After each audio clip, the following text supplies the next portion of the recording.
Take me out to the ball game.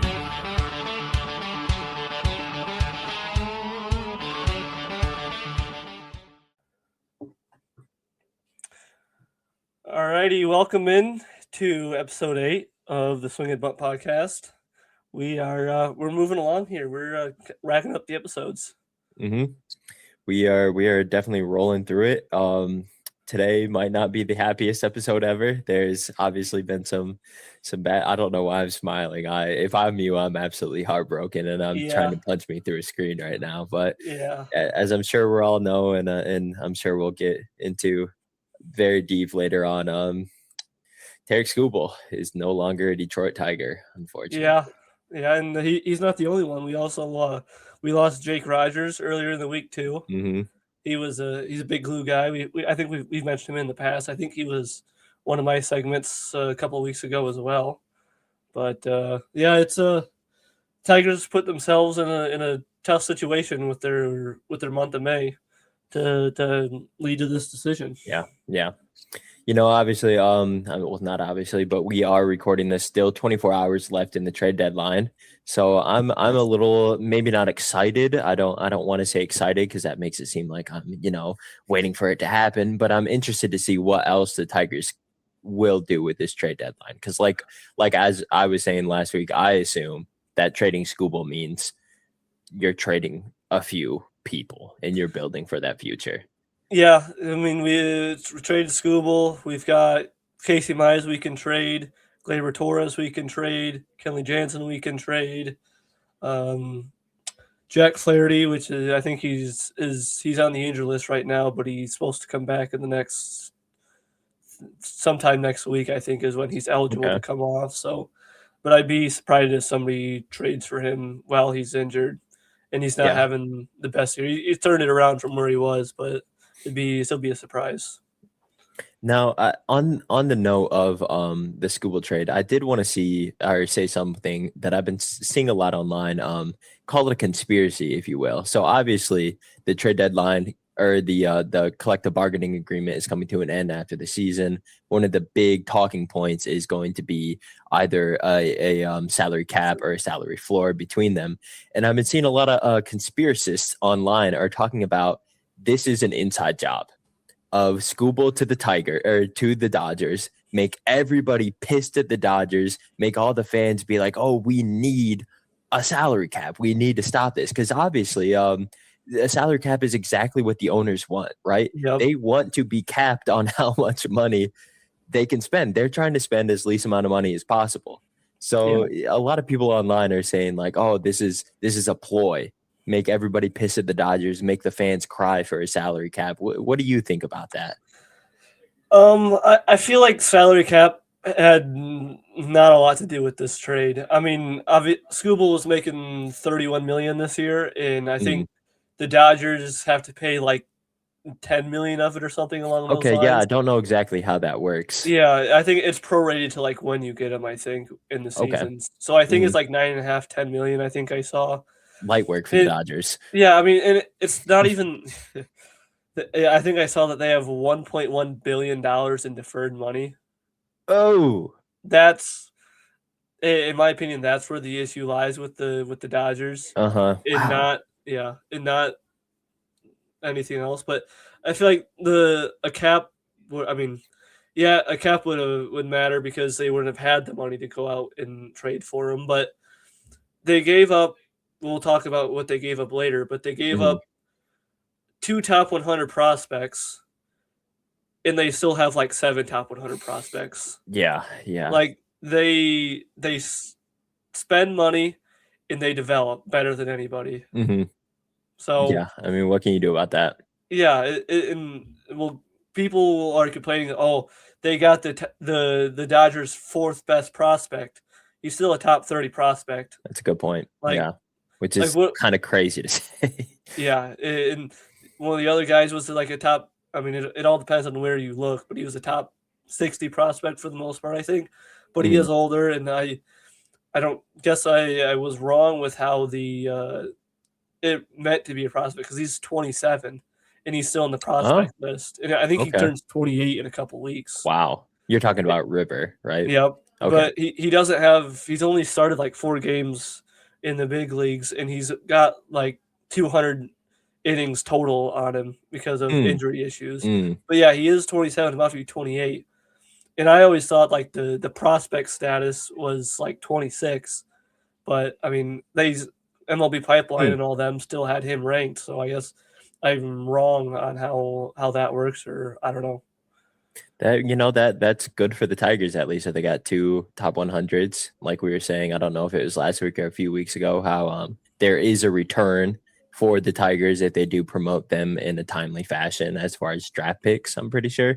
Yep, if they're a top 100 prospect and they're on your opening day roster and they win the world or they win Rookie of the Year, then they could get a draft pick, and it also applies like the following year if they're like top 5 in MVP, Cy Young, things like that.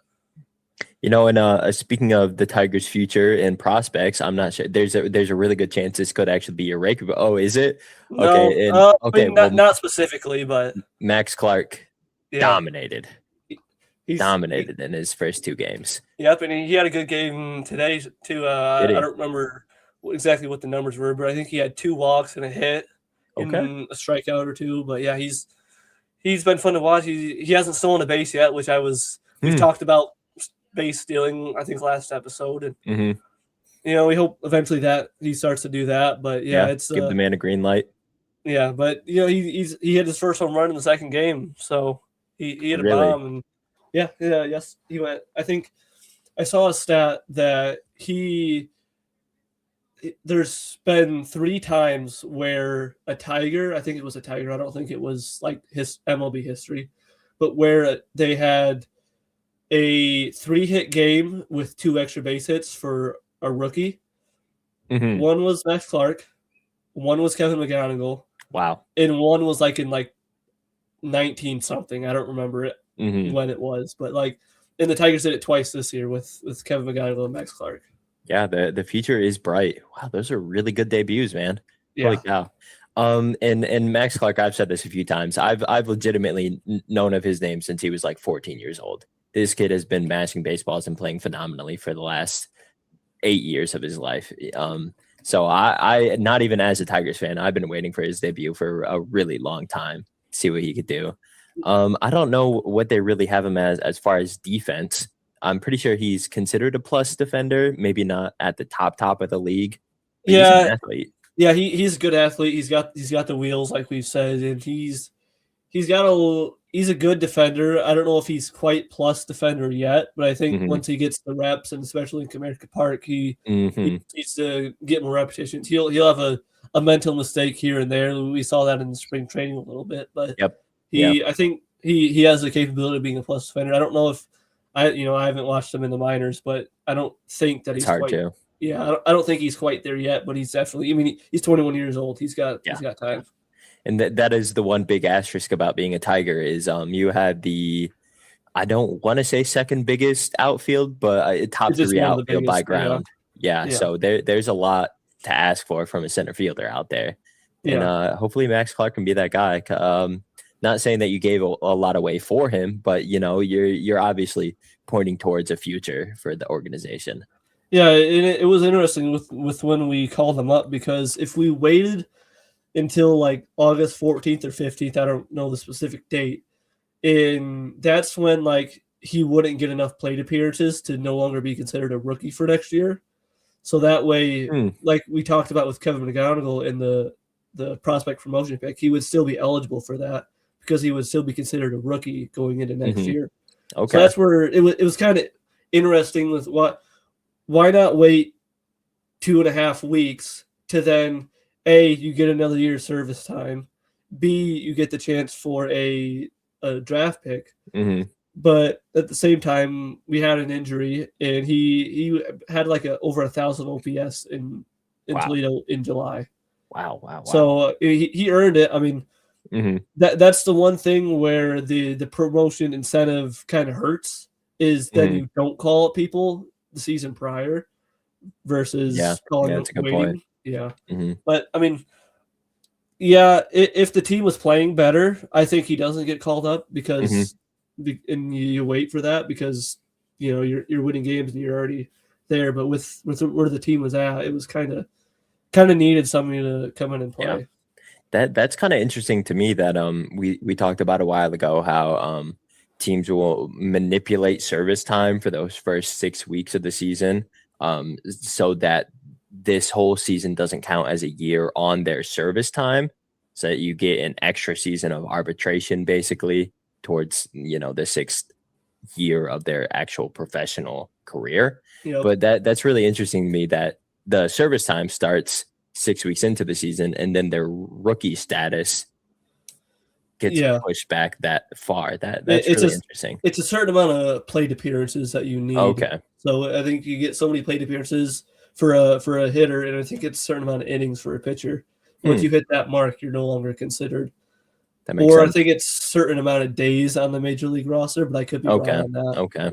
But it's for sure definitely at bats. It might be also days on the roster. I don't know.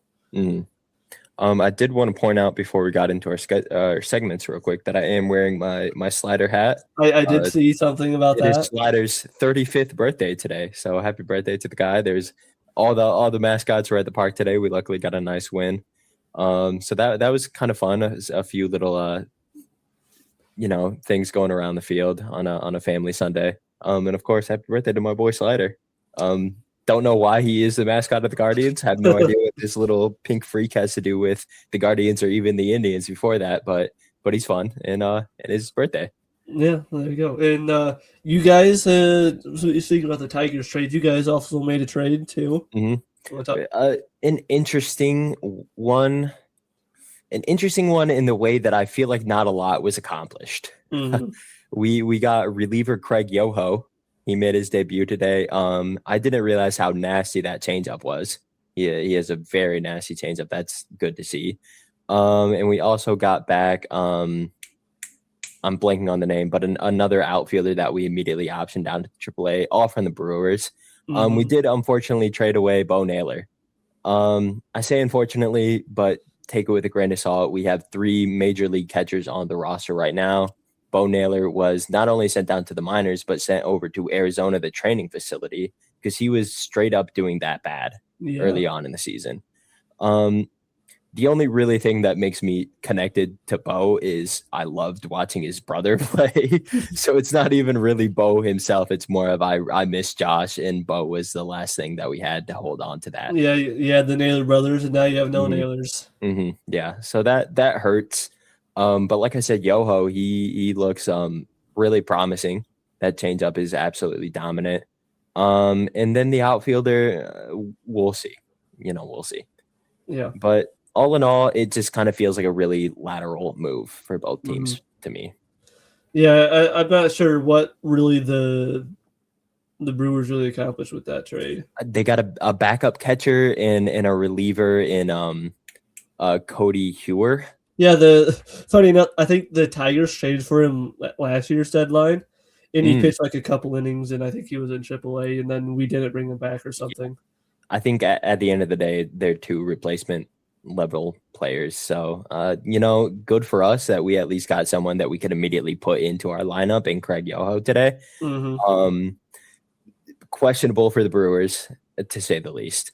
Yeah, especially when a lot of them, their fan base, and even the media was kind of really wanting them to pursue Skubal. But, like we said, still 24 hours left in the day and the trade deadline. Holy cow. So hopefully the Guardians make 1 or 2 more moves. Hopefully, or maybe not hopefully for your sake, the Tigers make a few more moves, really commit to the future. So we'll see. I think if the Tigers, if they still feel like they can go for it, which I think they can. It sucks losing Skubal when you have a chance to go out there and win every 5th day. But the rotation is still really good. Yeah. And we'll talk about it later about the offense. The offense has been really good. It's just been the bullpen, like we've talked about since one of the first couple episodes. The only real caveat that I can see in that is it has to be hard for teams with this remaining time left in the deadline to say, yeah, let's go out and let's commit to winning a World Series when the Dodgers just acquired Tarik Skubal. Yeah. You know, like how are you getting past that rotation at this point? That is, Yeah. and by the time the World Series comes around, I assume that they'll have Blake Snell back. Glass now, I think, still has a chance of coming back this year. I believe so. Yep. So I mean, holy cow, that's the best rotation in baseball, and I don't think it's close. I don't. Yeah, I can't even think of another rotation that's anywhere near. You would always say the Mariners, but the Mariners, they've even had such a down year pitching wise that they went and traded Luis Castillo. Well, I think it's I haven't looked in their numbers, but but if it's their pitching or if their offense, I mean, Their Cal offense Raleigh's has been bad. Yeah. Cal Raleigh's been a fragment of himself. But like, how as an owner can you say, hey guys, let's go buy players, let's win a World Series, when at the end of the day you are facing the Dodgers? You know, so we'll see what else the Tigers can sell. Yeah, I think Casey is going to have a lot of value. I think him and Skubal were probably two of the best. Skubal was the best. I think Casey's probably top three. The concern is his health, and because he's had two injury stints this year with the same injury, with a hamstring, I think it was, or hip, or something along those lines. So that's an interesting one. Not an arm injury, so that always helps. But yeah, good news. He's pitching. He was pitching really well, and we scratched him from the start on Friday, I think. For that injury? No, because of the deadline of preserving I health. see. Okay. Yeah. So not a good sign. Yeah, I think they're probably trying to trade him. It's whether they get the package they want. And I think, I mean, thinking about it, I mean, 2024, when we traded Jack Flaherty to the Dodgers, we got Tyron Lorenzo in Trey Sweeney, and Lorenzo was a borderline top 100 prospect, and Sweeney was a serviceable. Yeah, he was a good utility man. 4A player, and he's still in the organization. He's just hurt. But I think Casey is pitching better than what Jack Flaherty was at that time. So I think you could easily get another top 100 prospect for Casey Mize. I believe that. If that's what they want to do. And once again, for most teams that cannot afford to just go and re-sign whoever they want, a lot of the time you would take that trade of a very serviceable major league proven player for a top 100 prospect. Obviously, that's a gamble. You never know with prospects, but the majority of the time, you take that deal. You don't feel good, but you take it. Yeah, the whole talk about, especially with the Tigers right now, is if they were going to do this, they should have done it at the beginning of the year where there was more value. But then it's like, well, they're still trying to go for the playoffs and win a World Series. They've been one of the best teams in baseball since the start of June. They just had the terrible May. And I think I saw a stat that they have like 17 or 18 blown leads after the seventh inning. Oh, man. And if all of those were reversed, which obviously that's not feasible, but if all of those were reversed, they would have the best record in baseball. So if your bullpen was better, then you're not even debating about trading Skubal or Casey or anybody, because you're one of the best teams in baseball. You're probably the best team in the American League for sure. And on paper, the Tigers, they did their due diligence of trying to fix that bullpen. You know, you brought in Kenley Jansen, who is probably a future Hall of Famer, you know, given that he is the current all-time leader in saves. He's not all-time leader, no. Mario Rivera. Current player, yeah. And there was underlying numbers that showed that he might regress to what he is now, but you still think that he would be able to do something. But yeah, I mean, look at Aroldis Chapman. You know, he's gotten better in the last few years, it seems. So they tried. They really, really tried. They made it as far as they could. One rough month is all that it takes. Yeah, and it's all that it takes. But the sad part is the American League is so bad. There's still 1.5, or as of before today, they were 2.5 games out of the wild card. But they're like 5 or 6 games under 500. But once again, at the end of this season, Skubal most likely either walks or you're signing him for 40 plus a year, right? So if the idea is to try to salvage and get value, this is your last chance. And like I'm saying, at the end of the day, you have to beat the Dodgers to win a World Series. Yeah. So business wise, it's unfortunately a smart move. Yeah, it is. Yeah, putting feelings aside, it is the best baseball move. And people are going to debate all the time about, was it a fair package? Was it a fair deal? Only time will tell. I mean, we don't know what the other teams are offering. We don't know what the Dodgers said no to and what the Tigers were asking. I think it was a fine deal. I mean, obviously everybody wants more, but I think it was fine, I guess. And at the end of the day, it's a rental.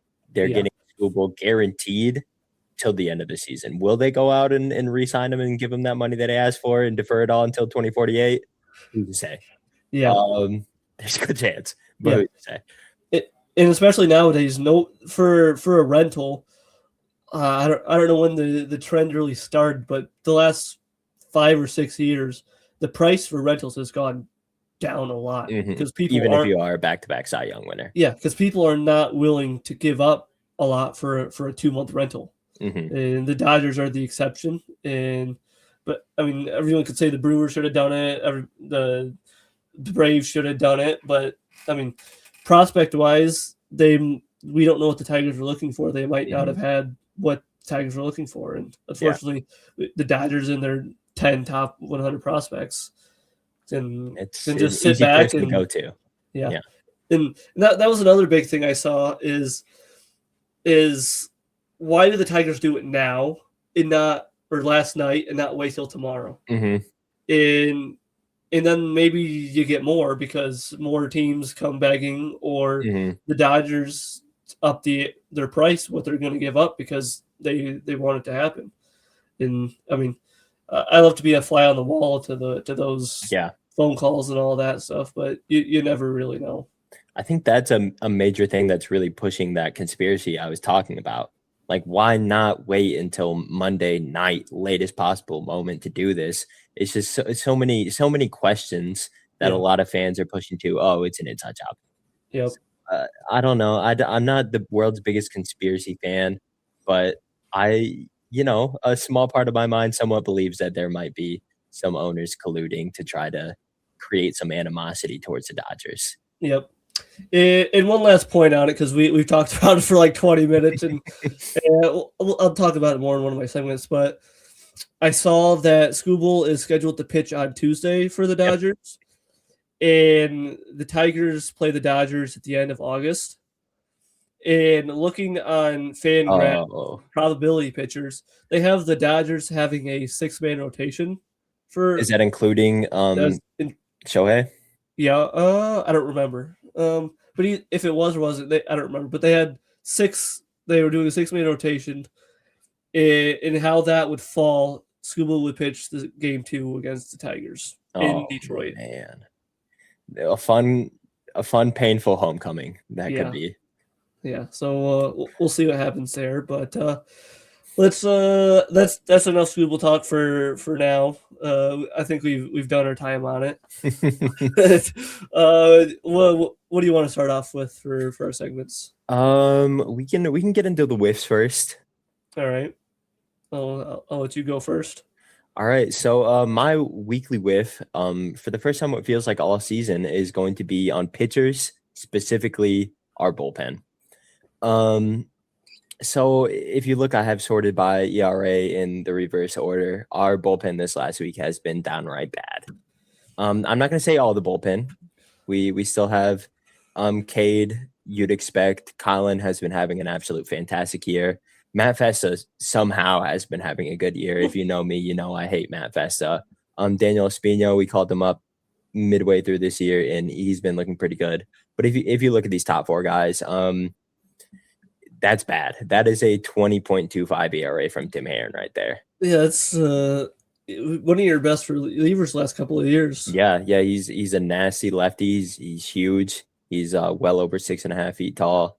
He's got a real nice release angle that you like. But man, when he doesn't find the zone, he does not find the zone. But one thing that I did want to point out here, just looking at this page, Eric Sabrowski had a 1,000 BABIP last week. That yeah. means that if a ball was put in play, it was a hit Mhm. against him. And that was in 0.2 innings. Just really, really bad stuff. I do have we had a pretty good week. The Guardians did. Only lost 2 games that we scored in. We got shut out against the Reds, so we'll forego that one for our talking points here. But if you look here at Guardians, we came out to a lead, not very typical of us. We get all the way to the 8th inning and we fall apart. Who was that falling apart? On paper, Tanner Bybee. He was pulled in that inning with 2 runners on base. Since he allowed those runners on base, those do go into his earned run average, which is a little unfortunate. But in reality, I'm going to say that was Tarik Skubal. Tarik Skubal on paper allowed 1 run for him, but those 2 other that he inherited go to Bybee, and then there was an error during this outing. So all 4 runs were with Tarik Skubal on the mound. That hurts. He has been my whiff once before when he came out and threw 11 straight balls. So yeah, that's an issue that Tarik has had. And I'm gonna put this loss here under his belt. We scoot over here to our next game. This was, just a freakish game. Once again, I saw that box score, and I'm like, how did the Guardians score 8 runs? yeah. It was all basically in 2 innings. But once again, the Guardians come out to an early lead. We scored 2 in the first inning. The Diamondbacks come back and tie it up in the 5th. Another 2 runs there. I do have a play that I want to show from that in just a second.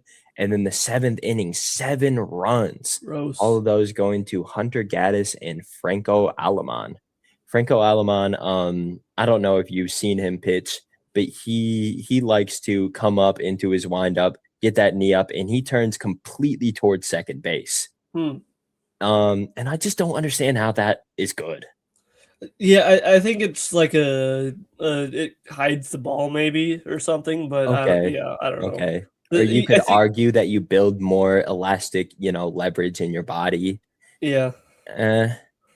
Whatever. I mean, it's got him to the major leagues, but That's a fair point. But going back to this page, we see Hunter Gaddis in these last week has a 13.5, Franco Aleman at a 13.5, Tarik at a 13.5 ERA.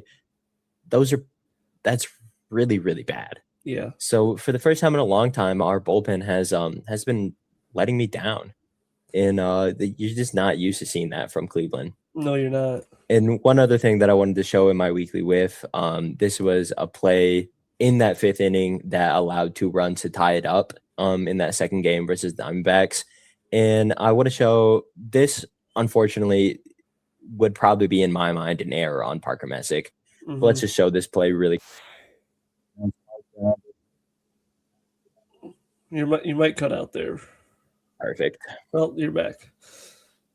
But yeah, I would say an error. But yeah, on paper, that was a great play by Reese, made the slide. Parker has to go and cover first base. Yep. As a pitcher, that's the last thing on your mind. You throw that ball as hard as you can, you finish your windup, the ball's in play, and a lot of the times you become kind of a spectator. Mm-hmm. Garrett Cole famously did this in the postseason last year and got ridiculed to such hell that he'll probably never make that mistake again in his life. Yep. But the funniest part about this play was just the fact that Reese threw this ball to nobody. He threw this ball to nobody. Yeah. Albeit Parker's supposed to be there, but if you look at when that ball is getting there, when Parker maybe could have been there, he's not making that play. Yeah. Yeah. So, that's probably the lone reason why it's not errors, because they thought he was going to make it there regardless. Yeah. So that's my whiff section for the week. The bullpen let us down. Another defensive kind of not error, but miscue. And it just hurts to see. Yep. So I'm also going to talk about our bullpen. I'm going to talk specific game. What is new? And I said I was going to talk about Skubal, but this is Skubal's last start as a Detroit Tiger. Okay, saw this coming. And everybody knew what was probably going to happen. And Skubal, with his first strikeout, got his 1,000th career strikeout. So that was really fun to see. And he dealt for the first 6 innings. and the Tigers offense gave them some support up in when they got to the seventh inning. The Tigers were up. Would it have been 7-1? I think it was at the Okay. start of the seventh inning. And Skubal came back out. His pitch count was pretty good. It was like mid 80s, I think.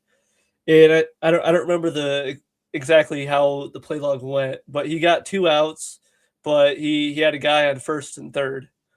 And AJ Hinch came out and basically told him, "This is your last batter." And I whether or not he would have done it if it wasn't the trade deadline and everything going on, I don't know. I feel like Mhm.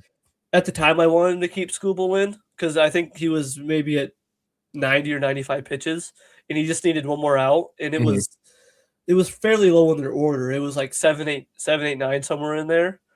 So I wanted him to stay out there, Yeah. and I think he fell behind 2-0, and then he threw a fastball or a slide over the middle of the plate, and it got hit right back through the middle, and a guy I think the one guy scored, so that gave them their first run of the fifth inning.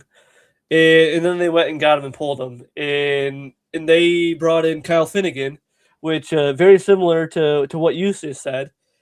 He came in, and I don't remember the exact order, but he allowed a walk and 2 hits and did not get a single out. Oh man. And with the 2 guys on base that Skubal left, he allowed 4 runs to score, and 2 of them went towards Skubal. Hmm. So that made his box score look a little worse than what it actually was. But then it exploded, and our 7-1 lead shrunk to 7-6.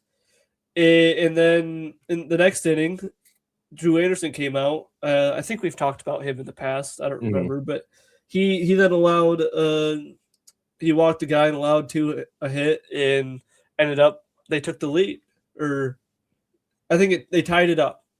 So then we went into the extra innings, and the offense, neither of us did anything in the 10th inning. The 11th inning, we allowed 2 runs to score, and Torque came up and hit a bomb. It's like, all right, here we go. This is got to get one more run, Mhm. and then couldn't get it. So then came the 12th inning, in the pitching let us down again.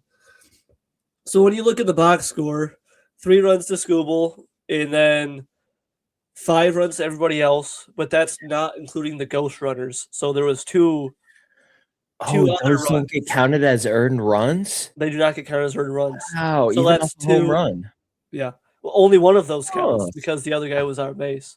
you learned something new. Yeah. So the bullpen basically allowed 8 runs or 9 runs Mhm. because two of them started to Skubal. But is the game when you're up 7-1 Mhm. going into the 7th inning, and you come out and lose. It's you just can't have that, especially with how the season has gone, and how much a win like that. I mean, every win's important. We've talked Yeah. about it, and you can't lose a game like that. Yeah. Especially at this time, Skubal still on the team.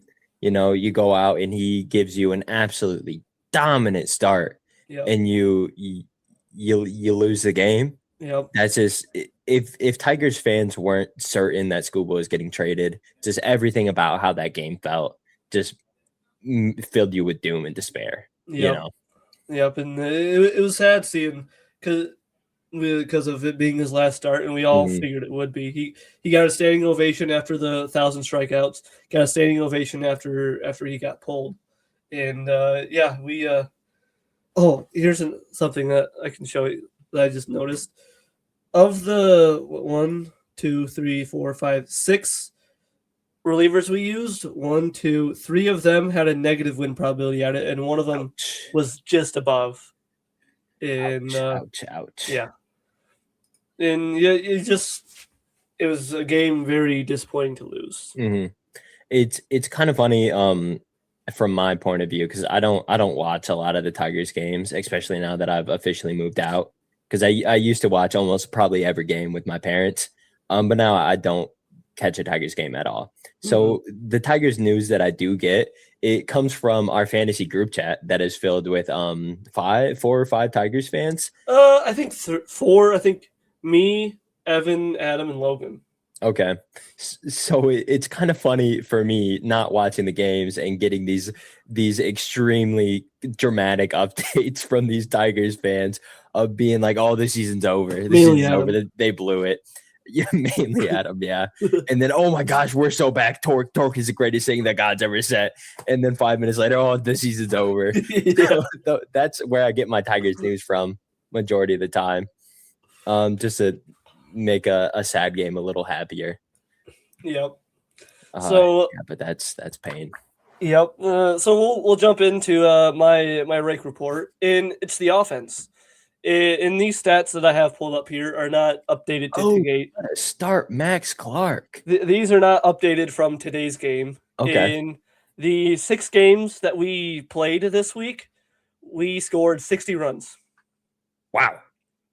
We scored 60 runs, and we went 4-2. So 4-2 is good. We should have went 5-1. We talked about that last game. But the offense has just been on a tear. So not including today's game, Max Clark just called up. We talked about 1,700 OPS, 1,600 OPS, 1,600, 1,500, and so on. I'm sorry. Who is that third guy on that list there? Ben Malgeri, rookie. He 26 years old. He also hit his first career home run last game. And Valencia, another rookie. Wow, that's let's see. 1, 2, 3, 4. There's 5 rookies on this list. Wow. And we look here at the bottom, and we talked about Hao-Yu Lee a couple episodes ago, and he had a struggle week, which he was off to a hot start. I'll forgive him. Then you look at the next 2. Riley Green and Dylan Dingler are 2 of our 3 All-Stars, or 4 All-Stars technically. And I was looking at Riley Green, and I'm like, he walked 21% of the time. That's just damn good. Then 17 strikeout. That's pretty good especially for him. So I'm like, so why did he have a 372 OBP? Look at his BABIP. 0.071. Oh, man. He got about as unlucky can get. Yeah. Wow. Yeah. And Dylan Dingler, I mean, numbers aren't quite the same. He didn't walk, and he struck out 30% of the time, but his BABIP was also pretty bad. And, I mean, he's been good. He's carried the offense for the most part this year. So for him to have a bad week, he's playing. I think he's played the most games out of any catcher in baseball this year. So eventually, you think he might tire out a little bit, and so I'm not going to forget. I'll forgive him. But yeah, if you look from Gleyber Torres on up, almost a 900 OPS from over 10 guys. Yeah. Holy cow. And this.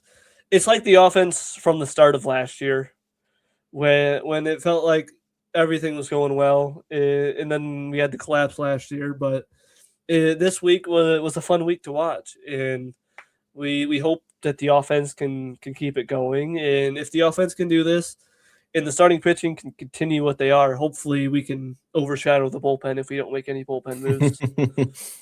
So, now, I did want to point out there that is 4 dudes with an over 300 WRC plus. Yep. Holy crap. Yep. WRC plus we talked about probably a month ago now. Probably. Weighted runs created plus. The plus stat, as we all said, that's 100 is your average. So these 4 dudes are 300% the league average in weighted runs created. And that is just kind of your way of trying to put a single number to amount of runs created you have because of your batting. So, wow. Very good week. Yeah. I mean, we averaged 10 runs a game. So this week, it was fun to see some offense That's a group of guys that are trying their hardest to stop their star player from getting traded. That's what I see there. Yep. And it's a lot of looking at that list. Javi Baez is the oldest one at like 30 something. And after that, it's Gleyber Torres at 29. And Gleyber Torres is the only one on that list that his contract is up at the end of the year. Okay. So there is a good core there, and that's not including injured Kerry Carpenter, who we know can hit some bombs. He was struggling, but Kerry Bonds. one of the best power bats in baseball when he is on.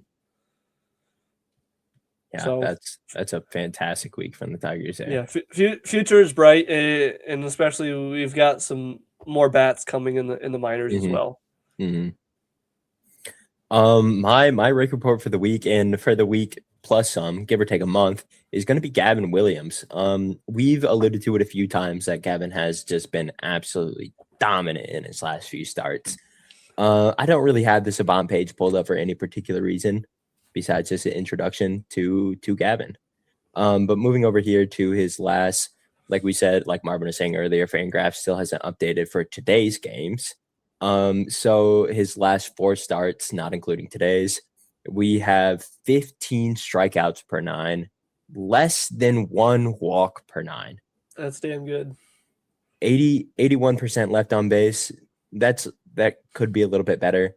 But look over here, the ERA at 3. I chalk that up to a few mistakes, right? You could go out there and have an absolute dominant start, and this actually happened to Gavin. He had one start with 11 strikeouts, 0 walks.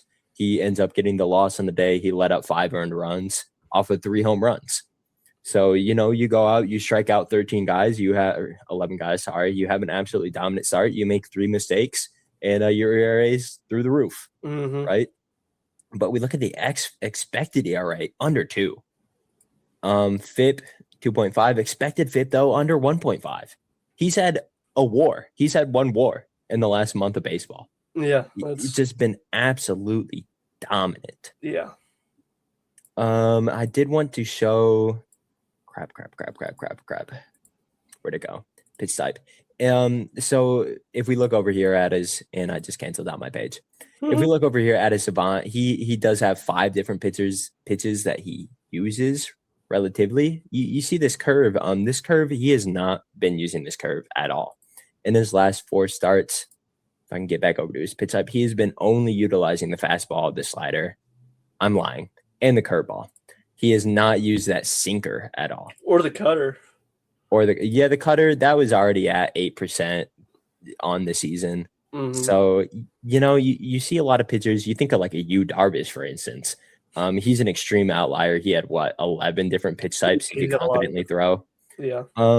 And in today's day of the fastball velocity, when that fastball is averaging 98 miles an hour, you really only need 2 other pitches to work off of that. Yeah. And you see Gavin has been doing that spectacularly. When you have a fastball that rises, a slider that moves across the zone, and a curveball that kind of moves down, pitchers like to talk about the triangle of death, right? When you have one pitch that goes one way, one pitch that goes the other, and ideally one that goes in on the hands, but you'll take it down, right? Yep. So Gavin has been using just those 3 pitches absolutely dominantly. We look at his last 5 starts here off of StatMuse, and I mean, this is just an absolute thing of beauty. You see, the earned runs aren't great. Those primarily are off of home runs. You see the two earned runs here. That was a 2-run bomb. 3 home runs, gave up the 5 earned runs against Pittsburgh here. Here's another home run against this game in Cincinnati. So in my mind, I see that as absolutely dominant stats or starts that just happen to have a few mistake errors. And at the end of the day, if your offense scores a few more runs, people aren't talking about those mistakes. They're talking about let's count it, 1, 2, 3, 4, 5 straight starts with 10 plus strikeouts. That's very impressive. And this one today against Arizona, that got rained out. It got a rain delay halfway through with Gavin on the mound, and he was at like 80 something pitches. So he had a chance to make that 5 straight starts with 11 plus strikeouts and 3 walks over his last 5 starts. Whip is through the roof or really low. Has to be, yeah. Unfortunately, not on Samu. It is here surely somewhere. I'm not gonna waste your time looking for a whip, but yeah, whip, walks plus hits per 9. not walking people, not giving up a lot of hits. So yeah, Gavin has just been absolutely lights out. The only thing that really hurts is we lost 2 of those 5 games. Yeah, a few mistakes and the offense is going cold. Yeah. But Gavin did his part, and that's all you can ask for. Looking at that reminds me of Justin Verlander, especially when his MVP or his Cy Young's last 10 years. He I think the year he won it, I don't remember what year it was, but he led the majors in home runs allowed.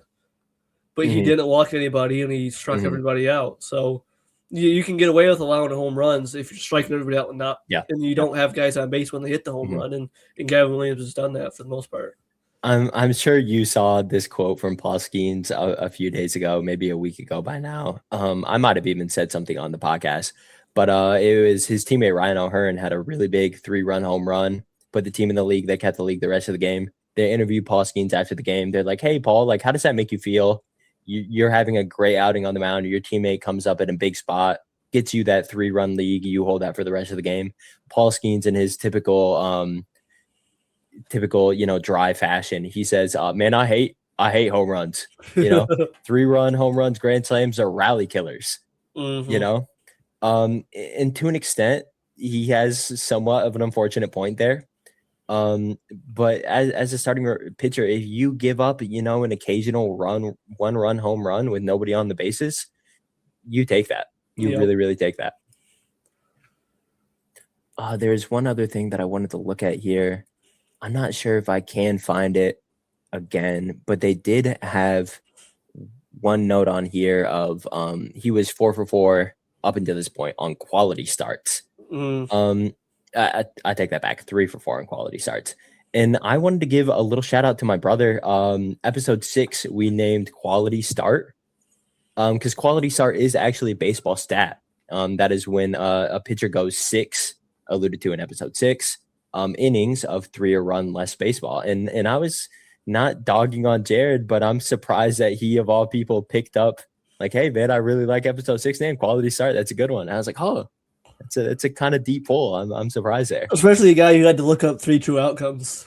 Yeah. He doesn't know all of ball, but he knows enough to be dangerous. Well, why don't you jump in your Beyond the Bunt while you got your pages pulled up?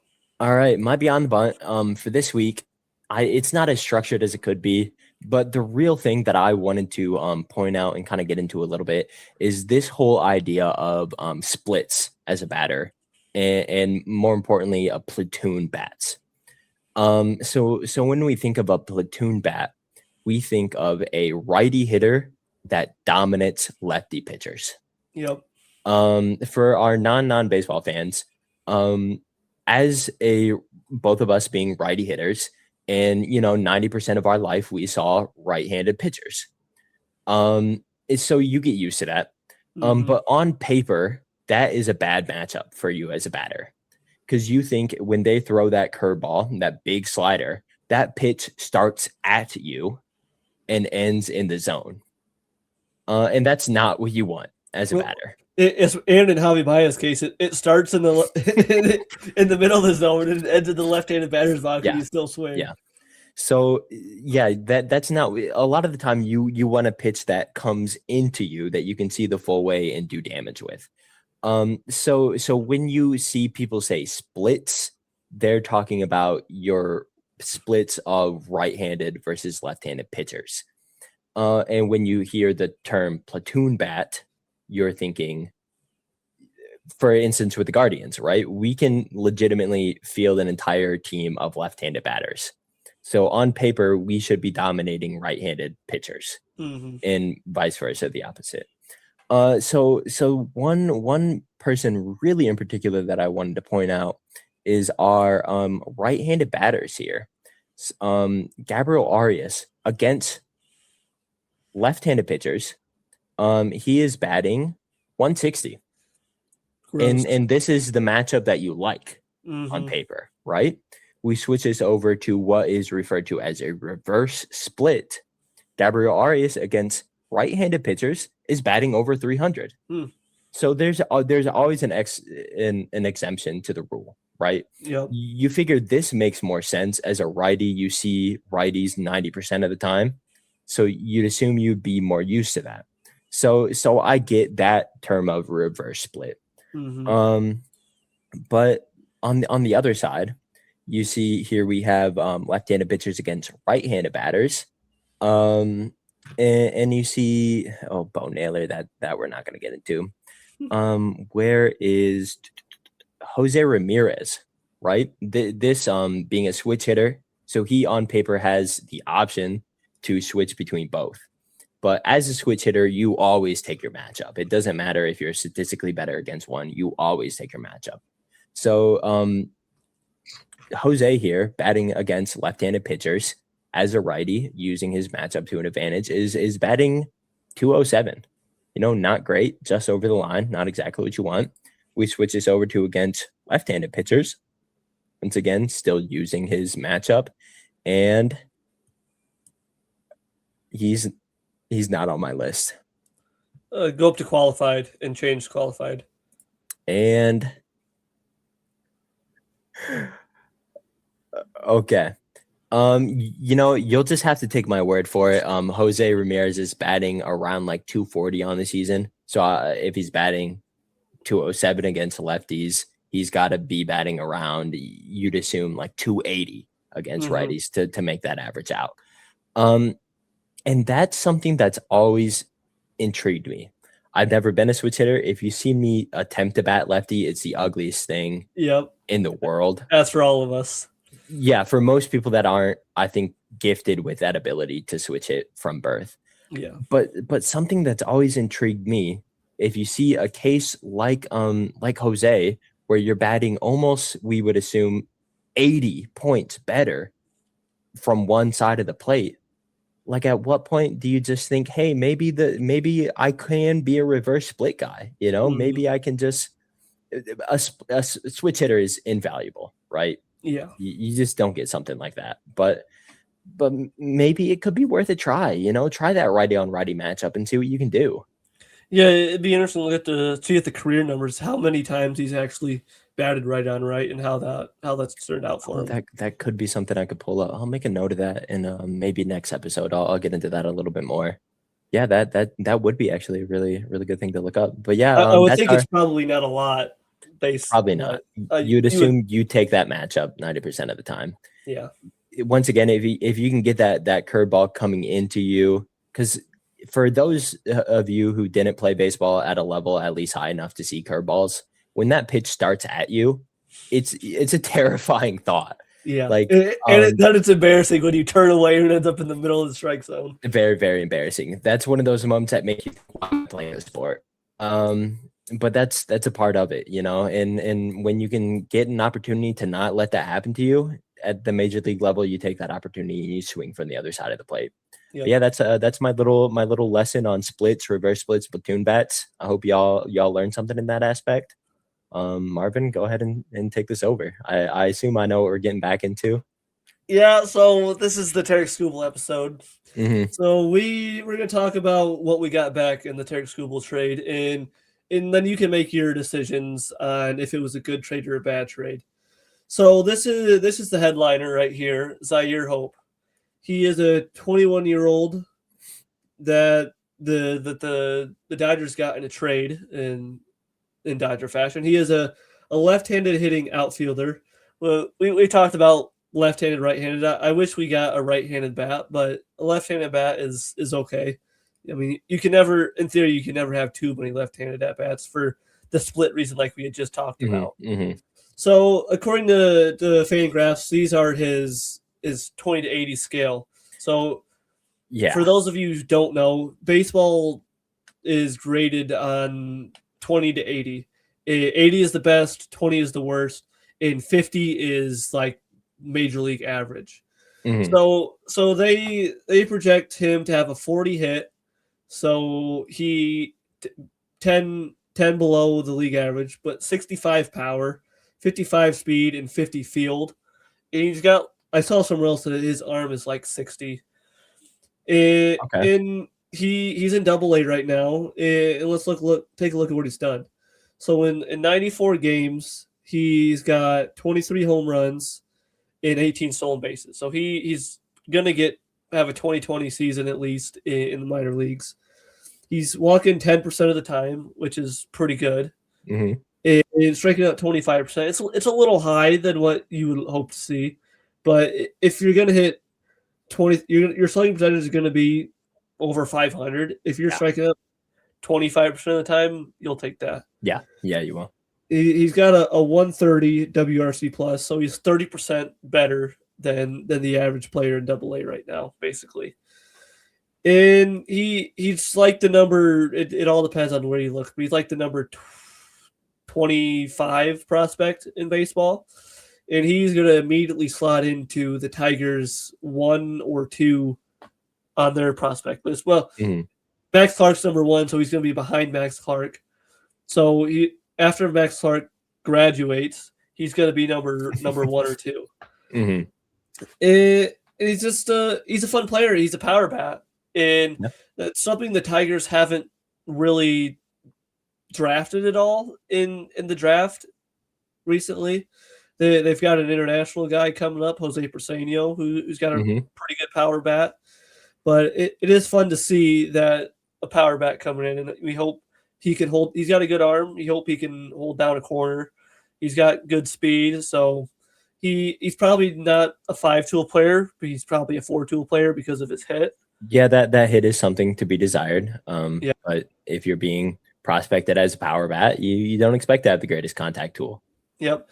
So here's our headliner in our Tarik Skubal trade, and it's been reported he's going to go right to AA Erie for us. And I would expect maybe he gets a call up to AAA at the end of the year this year, or he starts in AAA next year. So that would give him a track of being potential called up later in the year next year or the year after, depending on the lockout, how that will work. But I believe if a lockout happens like it did in 94, I think was the year, whatever year that happened last, like the minor leagues could still play. It was really? If you were on the 40-man roster, you weren't allowed to partake in like team activities or something along those lines, I think. So there's our headliner. Here is our other guy. We alluded to him. River Ryan, there's the 2 knocks on him. One knock is his age. He's 27, about to be 28, and he's injury prone. He's coming back from Tommy John, and he had a elbow issue prior to that, or it was a shoulder issue prior to that, and has two hamstring injuries this year, coming back from Tommy John. But if you look at the scales here, he has got a 70 fastball, so he has got one of the best fastballs that you'll see. Yes. 55 slider, 60 curveball, really good. 50 changeup. So all of his pitches are projected to be average or above average. His command is his big issue. And it's not even that big. I mean, it's slightly below average. But if you're going to get a lot of swing and miss, that's okay. And the hope is the Tigers can hone the swing and miss, or hone the command, because they've kind of been known to do that with guys in the major leagues once they get under our pitching coach and all that. So take a look at his stats. So we'll start off he made his major league debut in 2024. So in 20 innings with the Dodgers, which was 4 games, he had an ERA of 1.33. Wow. That's pretty damn good. Yeah. FIP was a little higher, but I mean, 3.36 is still really good. The strikeouts were okay, about 8. You would think with just 4 games, he would eventually get up there and have more. He's walked for almost 4 guys per 9 innings. We talked about that. Hopefully the Tigers can hone that in. But he didn't allow any home runs. So we look at this year. He's coming back from Tommy John, which is the worst injury a pitcher can have, but probably the most common injury these days. And he's in 8 games in AAA. He's got a 4.46 ERA, which is not good, and that's what everybody is talking about. The Tigers got a 27, almost 28-year-old guy who has Tommy John and a ERA of 4.45 in AAA. Yeah, Well, let's look at the numbers actually. His FIP is 2.89. that's good. In 8 games, he's over 10.5 strikeouts per 9, walks of below 2 per 9, Okay, and wow, home below runs of 2. 0.25. So let's look at the game log from how this happened. So here are his 8 games. In his very first game, he allowed 8 runs, coming back from Tommy John. I Mhm. mean, kind of, it's his first time pitching in major leagues in 2 years. Yeah. So you're kind of disappointed in that. But then you look at every start after that: 1 run, 4 runs, 1 run, 0 run, 1 run. It's real. Outside of that one, he's allowed 10 runs in 7 starts. You eliminate that one, and his ERA is about 3. Mhm. Just off the top of my head. 43 strikeouts in 36 and a third innings. He's a guy who, when he gets back healthy, he's going to be in the Tigers rotation right away. Yeah, 100%. In You would expect him, maybe not expect, but he could be on your opening day roster at the start of next year. I would guess so, yeah. Zaire, like you said, most likely not until maybe the end of next year, depending on how he does look in AAA for a good portion of time. Yep. I did want to ask though, having Riverine having you said 4 innings pitched in the major league level, 20 innings pitched, 4 games started. 4 games. Okay, does that still keep him under as a prospect entirely? Yes, Like, I 6 years. I believe so, because he is still on the prospect list, Mhm. so he is still eligible. I think, maybe not here, but he's got just over a year of service time, so Okay. he's not considered a prospect to Mhm. that extent. Oh, damn, they burned through his options though. Shoot. No, that's saying he's got 3 options available. Okay. Yeah, Okay. so you can set him down if you need to, and Mhm. he's exciting. He's gonna be really good, I think, if he can get back healthy, and the Tigers can hone in on that Mhm. control, which they've been known to do. Yeah.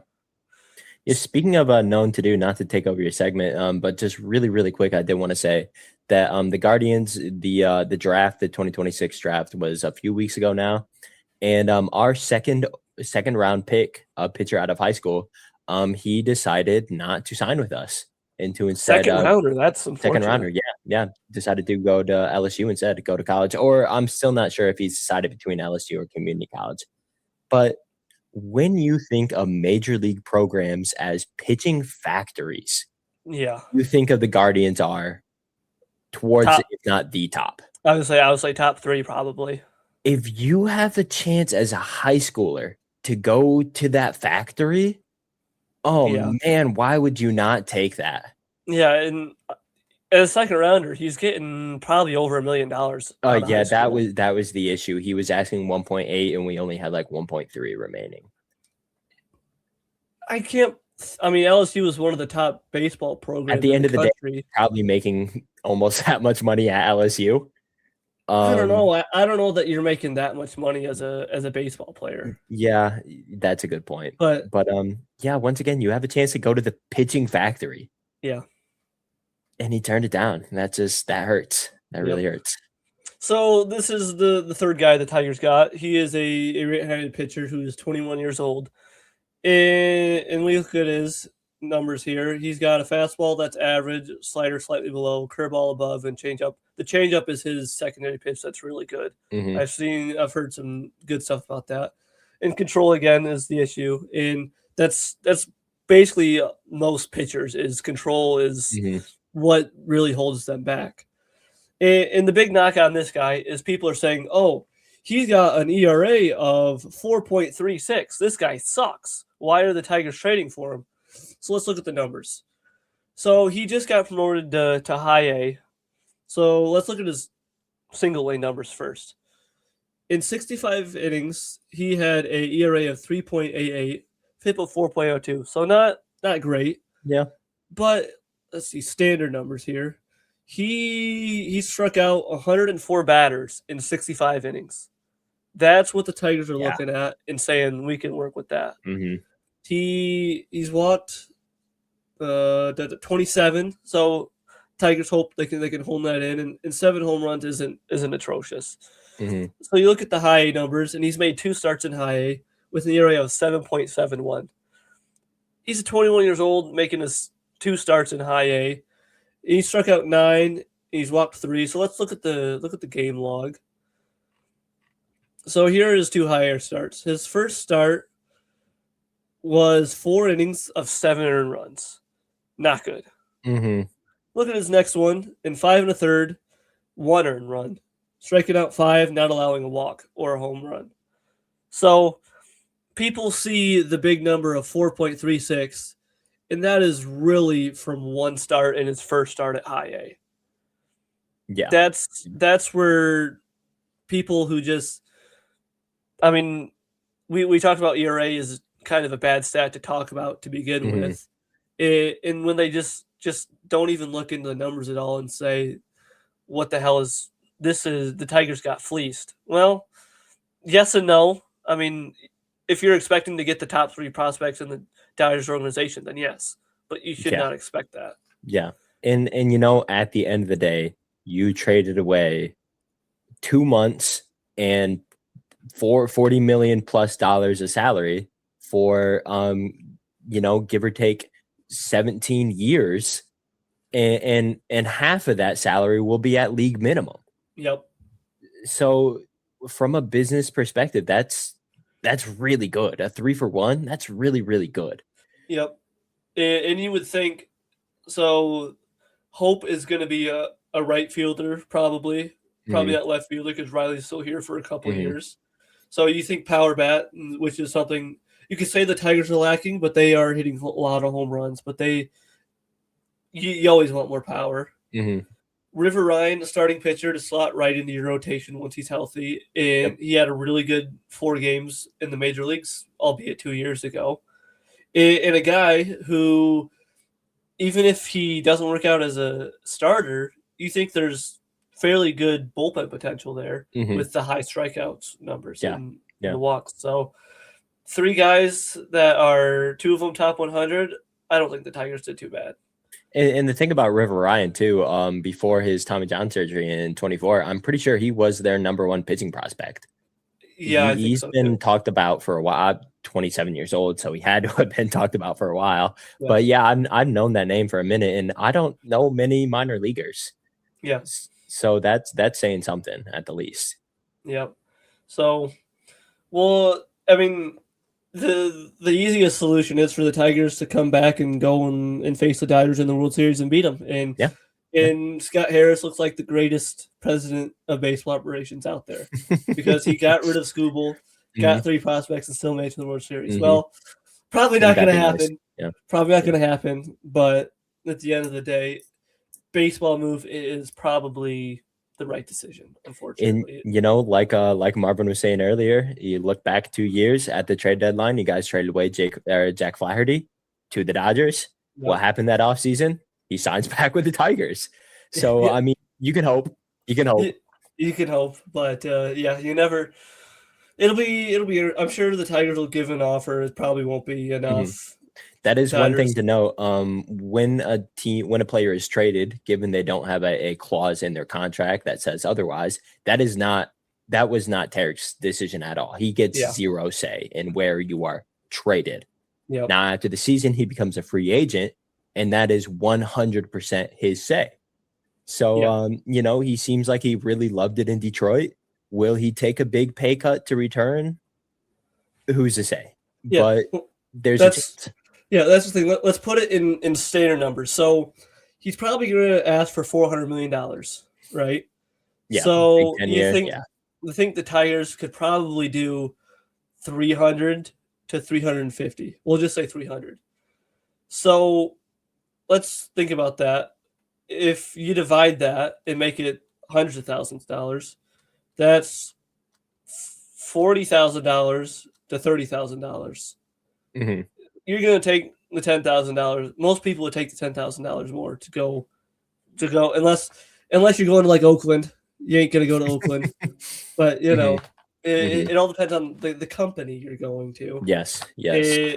And when you think about it in those terms, it's he could take a pay cut to go to somewhere he prefers to be, or he can make the most money, and that's ultimately his decision. But his agent is one of the worst agents to deal with. So you wonder how much say he actually has. But as me and Marvin have said before, when you know a team owner's name that you're not a fan of, it's normally a bad thing.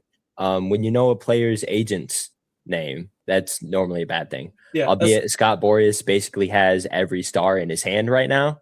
So if there is a big player that made a big deal the last half a decade, it was probably Scott Boras was the manager of them. I think Juan Soto is probably one of the lone exceptions, and I don't know that Shohei is his, but Scott Boras is the agent in baseball. Yes. And he preaches that with how baseball works, that you go to free agency, you do not re-sign. Like we talked about the extension Kevin McGonigal got at the beginning of the year. If you're a Scott Boras client, you never ever sign that deal. Ever. It's a very team friendly deal. Very team friendly. So let's go into our weekly predictions. And funny enough, we got a score update. We each were right. We each got +1. What are the odds that we finally came down to today's games where we both needed to win, and we both got a win? So, so there hasn't been points for a month now, and then we both scored points in the same week. So still tied. Yep, still tied. So we've got an off day on Monday coming up, but being as the trade deadline, I think there's only like 3 or 4 games on Monday.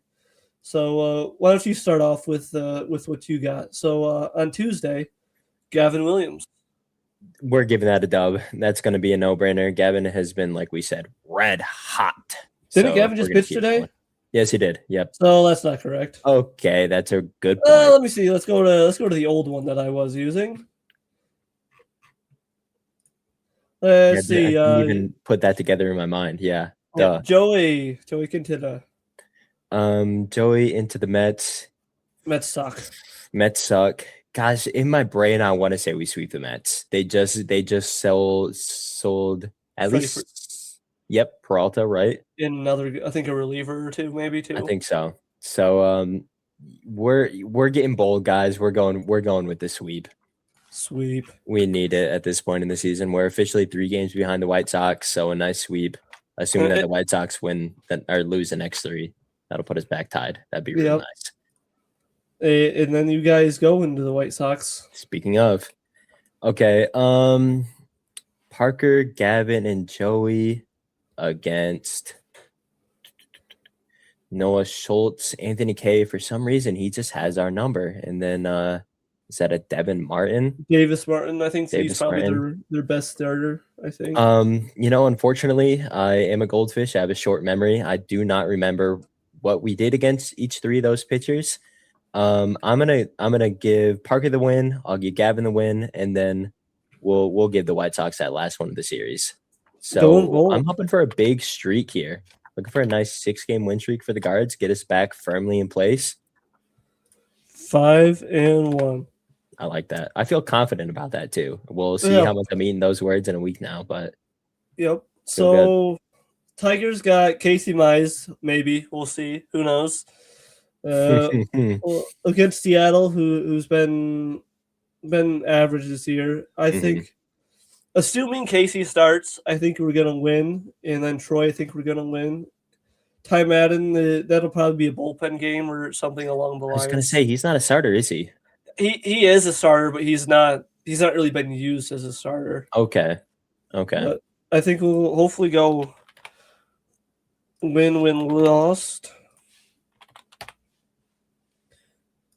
And then, unfortunately, I don't have my guaranteed Skubal win in here anymore. Yeah, that hurts. But Framber, Kiter, and Casey again against the Giants. The Giants are one of the worst teams in baseball this year. I would hope we can go in there and sweep them. Do I want to say 5-1 as well? I think you want to. I want to, but I think we might lose one of those games. Which game do I think we're going to lose? Who do they got pitching? What game is Webb? Is Robbie Ray technically the Giants' best pitcher? Probably him Logan. or Webb. Yeah. I'm going to say we win, lose. Mainly because I don't know if Casey's going to start or not. Mm-hmm. So I predict 4-2. So that is we'll see if we both can get a game. If one of us can break away on that. Hopefully me. Hopefully. You know, the one other silver lining in this whole Skubal situation is you did sign Framber to that massive deal. He hasn't really panned out the way you wanted to, but there is a big mental difference when you know you are the ace of a team. Yep. You know, and hopefully that will hit Framber and he'll step up a little bit. Well, we thought that in May when Skubal went down with the elbow injury. He proceeded to allow like 5 earned runs and get ejected from the game that following day. So that's a good point. Yeah. You would hope, but ever since I think we talked about that game last week where he didn't make it out of the first inning. Mm-hmm. But his next 2 starts since then have been pretty dang good. Okay. So hopefully he can build on that and he can show that he is the ace. I think numbers wise it's Casey, but who knows there? But Troy Melton, I don't think we've talked about him too much. Maybe salary wise, it's Valdez. Yeah, by a mile. He's $30-something million. Yeah, he clears everybody. Even Javi, who's probably is at like 20-something million. So yeah. Still, we still one more day left to the deadline. So maybe we'll do a little short recording. Yeah. If anything insane happens in the next 24 hours, you might be hearing from us soon again. Yeah. So keep your eyes out, or maybe we'll just wait until after. We might put something on social media. If we want next week to be a 2-hour-long episode. That's true. Yeah. So the big news coming out of Tigerland, and we'll see what else comes out from it. I hope you guys enjoyed your Skubal episode of the day. Guardians fan or Tigers fans, it will be okay, I promise. Guardians fans, go check on your Tigers fans. You know, make sure they are doing okay. It'll be rough for a little bit, but the future is bright. Future's bright, guys.